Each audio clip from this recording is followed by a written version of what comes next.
খেজুর পাতার ছাউনি দিব, বাঁশের খুঁটির বেড়া দিয়ে মহাকালের ঘুম ভাঙাবো। আরে সাদা কাপড় পয়রায় আমি গান গাইব আকাশ চুমি, ওপরেতে ঢোল পিটিয়ে আমার বিয়ের দাওয়াত দিব।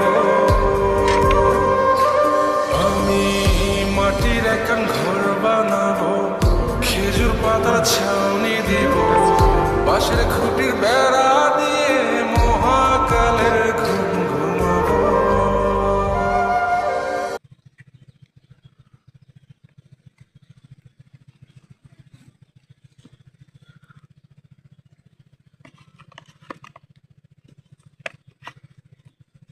এখন লইব করে লাগলো।